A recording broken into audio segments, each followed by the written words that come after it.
Welcome to speedy series. Speedy में series में हम आज लेंगे महत्वपूर्ण संगठन।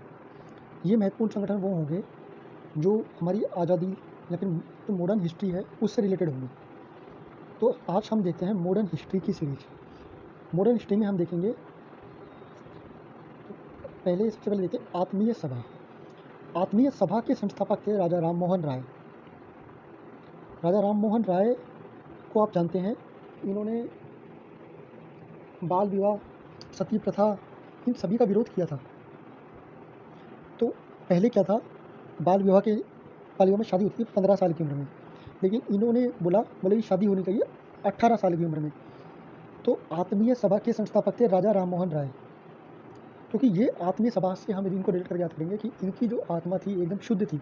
राजा राम मोहन राय ये समाज के प्रवर्तक रहे और इन्होंने सुधारक रहे, और इनकी आत्मा एकदम शुद्ध थी। तो इन्होंने आत्मीय सभा की स्थापना की। और कब इन्होंने क्या किया कि इन्होंने बाल विवाह पे रोक लगाई। तो इन्होंने पहले 15 साल की उम्र में शादी होती थी, तो इन्होंने अब शादी की उम्र बढ़ाकर इन्होंने कर दी 18 साल की। इन्होंने उम्र कर दी 18 साल की। तो इससे हम याद करेंगे आत्मीय सभा के संस्थापक थे राजा राम मोहन राय, और ये वर्ष रहा 1815। 15 की उम्र में शादी होती थी, इसकी उम्र बढ़ाकर इन्होंने 18 वर्ष की कर दी। दूसरी बात है ब्रह्म समाज। ब्रह्म से लेते हैं हम ब्राह्मण को। राजा राम मोहन राय जन्म से ही ब्राह्मण थे, तो उन्होंने ब्रह्म समाज की स्थापना की। और इसकी स्थापना हुई 1828 में। ब्रह्म समाज की स्थापना इन्होंने कब की? 1828 में। यंग बंगाल के संस्थापक थे हेनरी डेरेजियो। हेनरी डेरेजियो जो थे, जो यंग थे, मतलब अपनी उम्र में जब यंग थे तब भी वो डर के जीते थे। तो इससे जब भी वो डर के जीते थे, तो इसलिए उन्होंने यंग लोगों को अपने साथ कर लिया। तो उससे हुआ कि भाई यंग बंगाल की स्थापना की हेनरी डेरेजियो ने, और की 1826 में। अब उन्होंने उनको जब डर लगता था, तो उन्होंने यंग लोगों को अपने साथ लिया। और यंग लोगों को साथ लिया तो उनकी उम्र कितनी थी? उनकी उम्र थी 18 से 26 वर्ष के बीच में। तो इसलिए यंग बंगाल की स्थापना की हेनरी डेरेजियो ने, जो डर के जीते थे। तो उन्होंने किनका साथ लिया? यंग लोगों का साथ लिया। और यंग लोग कौन सी उम्र के थे? 18 से 26 वर्ष की उम्र के थे यंग लोग। ठीक है, अब आते हैं नेक्स्ट, तत्वबोधिनी सभा। तत्वबोधिनी सभा के संस्थापक थे देवेंद्रनाथ टैगोर। देवेंद्रनाथ टैगोर ने तत्वबोधिनी सभा की स्थापना की 1839 में। देवेंद्र मतलब इंद्र जो देवों के भी इंद्र हैं, तो उनको तत्व का ज्ञान था, तभी तो उन्होंने तत्वबोधिनी सभा की स्थापना की थी। तो देवेंद्रनाथ टैगोर ने की तत्वबोधिनी सभा की स्थापना, और कब की? 1839 में। अब आते हैं अगला, प्रार्थना समाज। डॉक्टर आत्माराम पांडुरंग से हम याद करते हैं कि डॉक्टर आत्माराम की आत्मा शुद्ध थी, लेकिन ये क्या, पांडु को याद करते हैं, गांडू। तो ये गांडू थे, तो इनमें ताकत नहीं थी, तो ये लोगों से प्रार्थना करते रहते थे। और इन्होंने प्रार्थना काफ़ी टाइम, तो इसलिए इन्होंने इनको क्या है, इनके जो साथी थे, तो उनको साथ मिलकर इनका नाम दे दिया गया प्रार्थना समाज।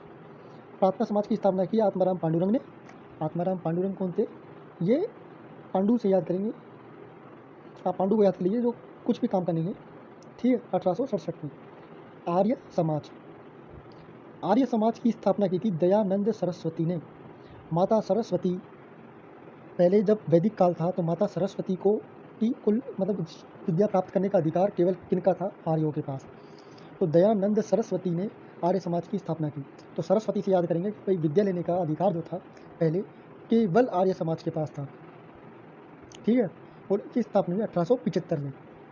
थियोसॉफिकल सोसाइटी की स्थापना की कर्नल अलकाट ने और HP ब्लावत्स्की।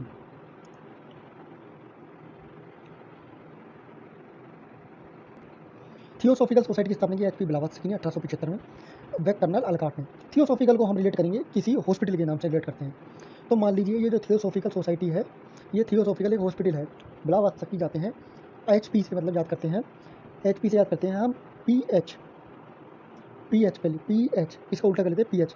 अब पीएच वैल्यू क्या होगी, इनके ब्लड की पीएच वैल्यू कम होगी। किसके ब्लड की? कर्नल अलकाट के। कर्नल अलकाट जब लड़ रहे थे भारतीयों के विरुद्ध, भारतीयों के लिए, तो इनके ब्लड की पीएच वैल्यू कम हो जाती है। तो ये जाते हैं कहाँ पे? कर्नल अलकाट की पीएच वैल्यू कम हो जाती है और कर्नल अलकाट पीएच वैल्यू को सही करने के लिए जाते हैं थियोसॉफिकल हॉस्पिटल में। तो इस तरह से हम याद कर लेंगे इसे। अब आते हैं हम सोसाइटी व रामकृष्ण मिशन के लिए। रामकृष्ण मिशन स्वामी विवेकानंद ने किया था। ये सब आप सभी जानते हैं कि इनके गुरु थे रामकृष्ण मिशन, रामकृष्ण, और उन्होंने किया था 1897 में। सत्य शोधक समाज, सत्य शोधक समाज की स्थापना की थी ज्योतिबा फूले ने। ज्योतिबा फूले क्या थे? सत्य बोलते थे हमेशा। सत्य क्या बोलते थे? तो वो अपने आप को बड़ा सत्यवादी समझते थे। तो वो सत्य बोलने के लिए वो अपने आप को, इनको महात्मा भी बोला जाता है, महात्मा ज्योतिबा फूले। तो वो फूले नहीं समझते थे कि मैं तो सत्य बोलता हूँ, मैं तो सत्य बोलता हूँ। तो इसलिए उन्होंने क्या किया? सत्य शोधक समाज की स्थापना कर दी।